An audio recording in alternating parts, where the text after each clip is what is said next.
Suite à une indisponibilité de mon collègue, j'ai un peu improvisé par rapport au texte qu'il m'a donné. Donc, ce que je vous propose de faire pour être sûr que ça ne dure pas plus que le temps imparti, je vais passer assez vite finalement sur la partie étude du 1% artistique.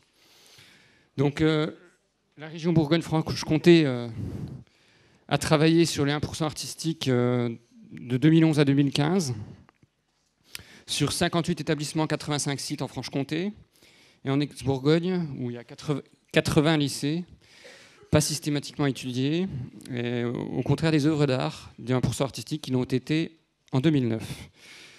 Alors, les bâtiments lycéens peuvent faire l'objet d'une approche patrimoniale, mais aussi ce qui se trouve à l'intérieur des murs, comme on l'a vu ce matin. Donc, la collègue l'a détaillé, donc je ne vais pas le détailler.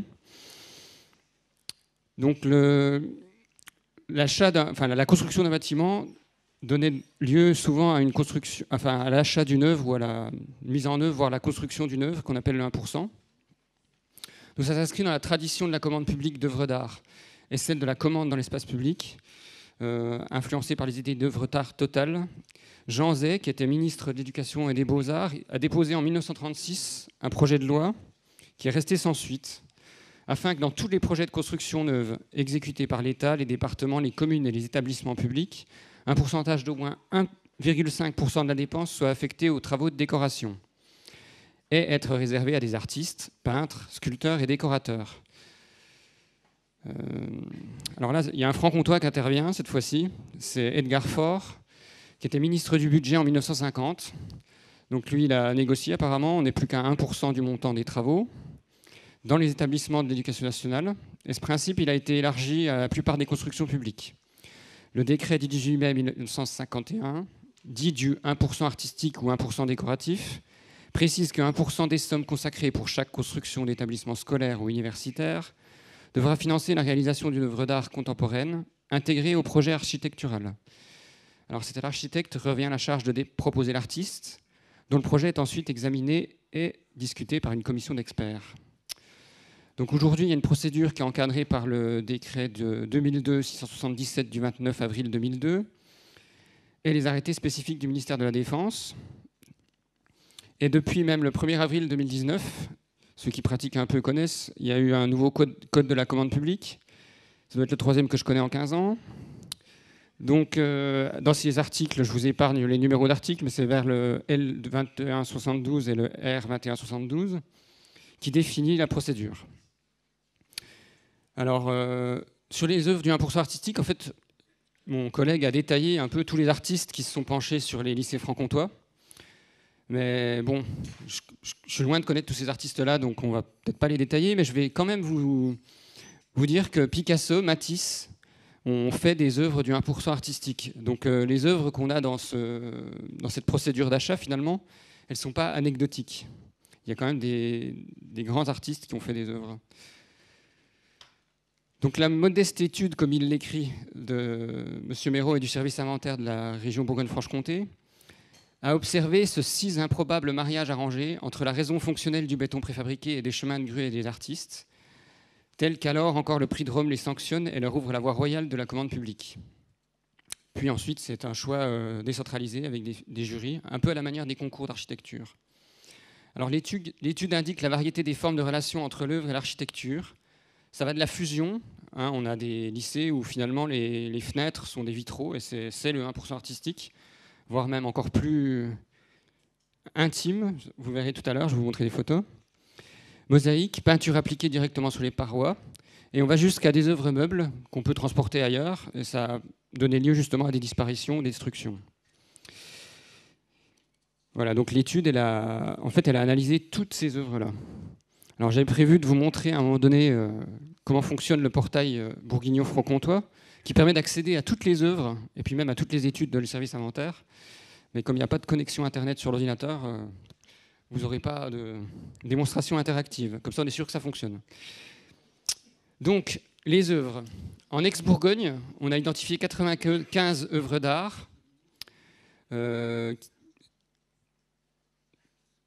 Et 5, qu'est-ce que j'ai mis, alors elles se répartissent sur 54 des 80 lycées bourguignons. Donc on voit bien qu'il y a un certain nombre de lycées qui n'en ont pas, et certains en ont plusieurs. Ça va de une œuvre jusqu'à 4 œuvres dans un seul et même lycée. En général, en Bourgogne, on trouve des sculptures. On a quand même 73 sculptures sur 95 œuvres d'art, et puis des mosaïques, des décors muraux. J'ai passé à la Franche-Comté. On a 67 œuvres de 55 artistes. Pareil, majorité des sculptures, 39 sur 63. Et puis des vitraux, des mosaïques, des installations paysagères, etc. Donc au niveau des artistes, ils sont souvent issus de l'École nationale supérieure des beaux-arts de Paris. Certains sont titulaires du Grand Prix de Rome, enfin des artistes plus ou moins connus. Donc je peux vous donner quelques noms, mais je vais passer assez rapidement. Donc Albert Tondu, qui est intervenu dans un lycée de Pontarlier, La Griffoul, et puis Bacchus, etc. Je vous épargne de vous lire une longue liste d'artistes qui ne me parlent absolument pas. Vous allez peut-être être un peu frustré, mais au pire, on pourra demander à Philippe Méraud qui communique un peu plus ces sujets-là. Donc on a une forte présence académique d'artistes qui a corrélé avec les architectes des bâtiments civils et des palais nationaux, qui ont aussi, c'est ce qu'on a vu ce matin, qui sont aussi intervenus dans la construction des bâtiments. Donc on a des architectes comme Paul Gadet, de mémoire, qui a fait 2 lycées en Franche-Comté, l'horlogerie, comme on l'appelle, qui est un lycée qui n'a plus d'enseignement d'horlogerie, mais qui n'enseigne plus que la microtechnique et les enseignements généraux, ou d'autres architectes assez connus. Et tardivement, on a quand même un pensionnaire de la Villa Médicis, Académie de France à Rome. Il a été nommé là-bas en 1988.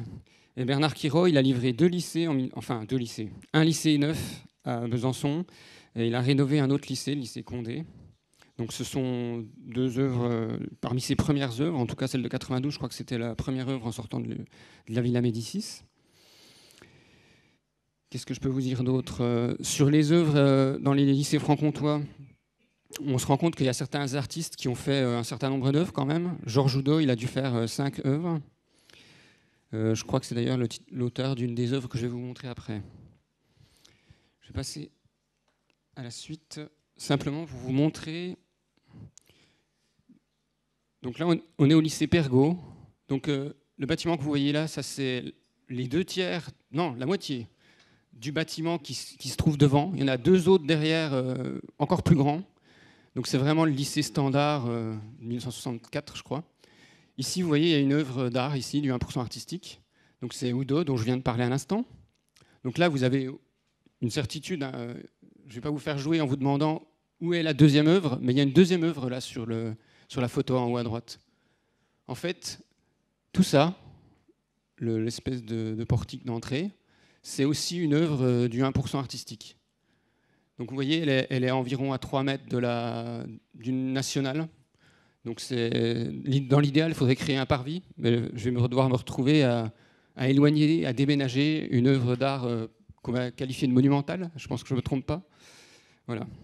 Ce pas des situations qui nous simplifient la vie, on va dire.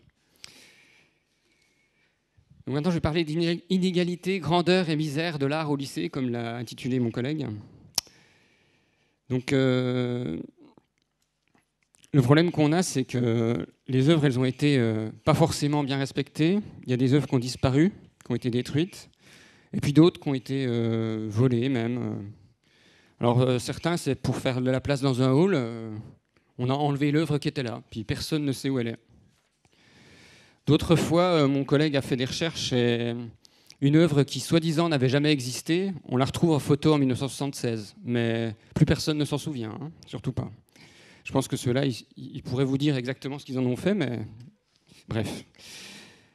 On a d'autres sculptures qui sont endommagées, avec des sculptures d'Alfred Janniot dans des lycées de Vesoul et de Montbéliard, et d'autres qui sont dégradées. Alors une dont je vais vous parler, parce qu'en tant que... Mon travail, c'est chargé d'établissement, ça s'appelle comme ça. Donc je discute avec les lycées, je parle de gros projets. Et là, il y avait une question. C'est le Trivium de Dietrich Mohr au lycée Montjoux de Besançon. Donc j'ai pas de photo, c'est dommage. Si j'avais eu Internet, je vous aurais montré une photo assez facilement. Donc c'est une œuvre qui est posée sur un socle en carrelage. Et le problème qu'on a, c'est que le carrelage se décolle. que ces collections-là n'existent plus. Donc, quid du maintien, de la pérennisation de cette œuvre qui est quand même à l'angle d'un bâtiment, au bord d'une rue, bon, quand même assez visible. Voilà, donc la question reste entière. On a aussi des œuvres qui ont été déplacées. Alors, c'est vrai quand on a des travaux à faire, parfois on les déplace. L'œuvre La Source à Morteau, elle a été déplacée. Je vous en parlerai après, je vous montrerai exact, parce que je vais vous parler du lycée de Morteau, justement. Bref, à l'épreuve du temps, la destinée de ces œuvres est variable. On constatera que même la fusion avec le bâti ne protège pas nécessairement les œuvres des destructions ni des mutilations. Alors, on n'a pas de plan de gestion en Bourgogne-Franche-Comté des œuvres du 1%, mais on a des interventions ponctuelles. Alors, à l'époque, avant qu'on ait le portail que je vais quand même vous présenter, on avait récupéré toutes les données dans un tableau Excel, ce qui faisait que quand on a un projet, quand on veut faire un programme architectural, eh bien on allait voir dans la base de données pour savoir où étaient les œuvres, voir Pergo. Parce qu'à Pergo, ça m'a permis de savoir qu'il ne fallait pas que je fasse n'importe quoi avec le portail. Et du coup, voilà comment il se présente. Donc on a un moteur de recherche sur la gauche qui n'apparaît pas là. Là, j'avais un peu anticipé, donc j'ai fait une copie d'écran. Quand on fait une recherche sur le lycée de Morteau, on a une œuvre qui apparaît ici, le lycée lui-même.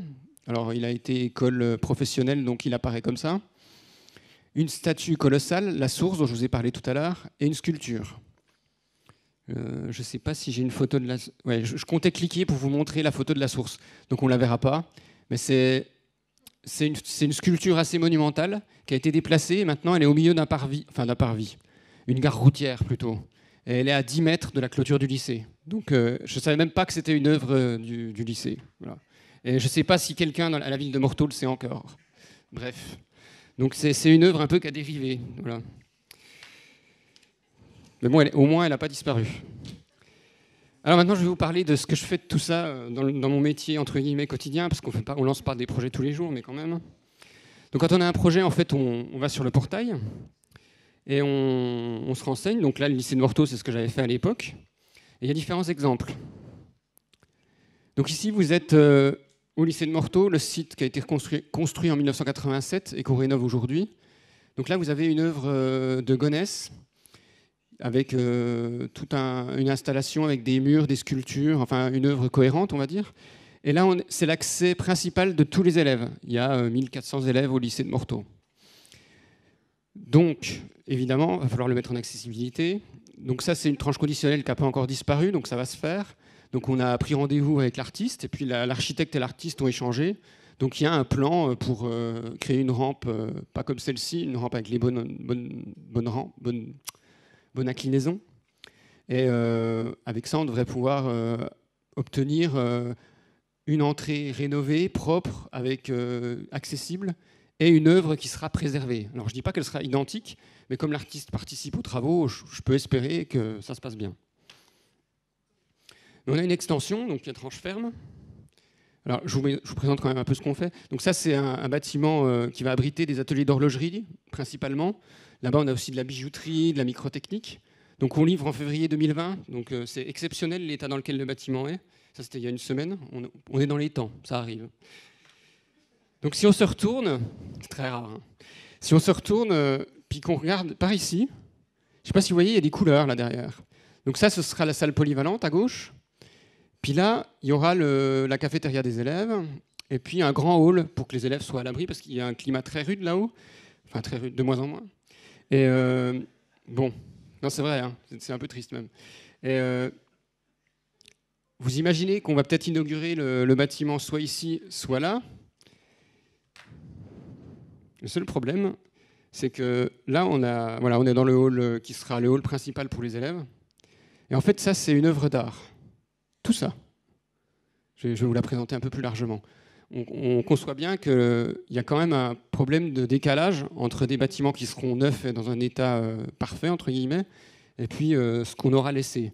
Parce que comme on ne fera pas la tranche conditionnelle qui traite de cette cour, on ne va pas y toucher tout de suite.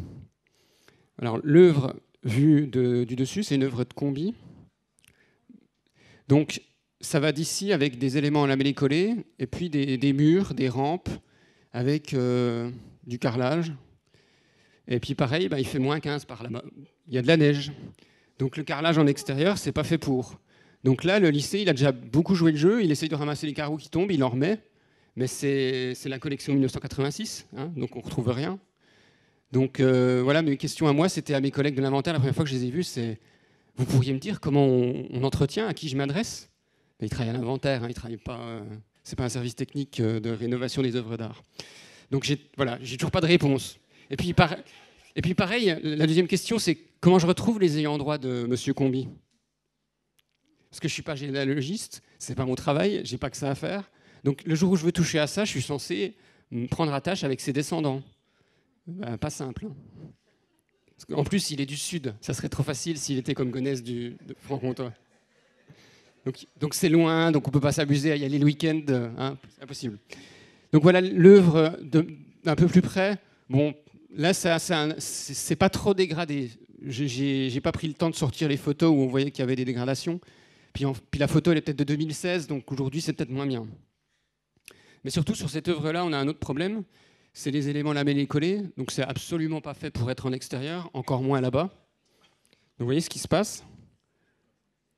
Ça, c'est un cercle parfait au départ. Hein. Donc maintenant, il y a des barrières Eras autour et plus personne ne s'approche. Alors on se dit, on va rapprocher l'œuvre d'art, enfin d'un abri, on va les mettre à l'abri, les éléments lamellés-collés. Le problème, c'est qu'il y a une unité de l'œuvre. Moi, je ne suis pas artiste, donc je sais pas. Puis les refaire à l'identique, puis les mettre ailleurs, c'est très artificiel. Donc, je ne sais pas. Voilà, globalement, je vous ai à peu près évoqué les problématiques qu'on peut avoir au niveau de la maintenance, puis de la pérennité. Je vais quand même finir sur une note un peu plus positive, parce que les lycées, souvent, en fait, les 1% artistiques, quand ils sont plutôt jolis, il n'y a pas de souci, et puis ils ont à cœur de l'entretenir. Bon, je vous avoue qu'à Morteau, l'œuvre de Combi, il n'y a pas beaucoup de fans, hein, j'en connais pas. Puis moi, le projet que j'avais pour cette œuvre, je vais être honnête jusqu'au bout, le lamellé-collé, je le refais à l'identique, et puis le reste, je sais pas, je regarde un panneau en souvenir, mais je rase tout le reste. Parce que, en plus, si vous voulez, c'est le point central du lycée. C'est là qu'on a besoin d'avoir des cheminements aisés, peut-être un peu de verdure. Puis là, on n'a rien de vert, on a des cheminements complètement alambiqués. Je veux dire, les élèves, ils n'investissent pas du tout ce lieu-là. Bref. Si vous avez des idées, vous pourrez m'en parler. Voilà. Et la dernière diapo, là, voilà, quelque chose d'un peu plus positif. Alors, les photos ne sont pas très probantes. Voilà, ça, c'est une œuvre. Par contre, là, je n'ai pas retrouvé grand-chose dessus. Mais vous voyez, qui était dans un état... alors là, on ne voit rien, mais elle était noire, elle était avec de l'espèce de mousse, un peu comme une coque de bateau qui serait restée trop longtemps dans l'eau. Et le lycée, de sa propre initiative, il l'a nettoyé. Alors là, il ne faisait pas beau, hein. C'est une zone humide un peu au bord du Doubs. Donc la photo n'est pas très nette, mais l'œuvre, elle a vraiment été rénovée. Quand il fait beau, elle est parfaite. Mais je n'ai pas de photo. Mais ce que je veux dire, c'est que voilà, il y a quand même des gens qui prennent soin des œuvres qui sont là. Voilà. Bon, j'ai atteint le temps, et puis j'ai aussi réveillé un peu tout le monde. En tout cas, je les ai empêchés de s'endormir.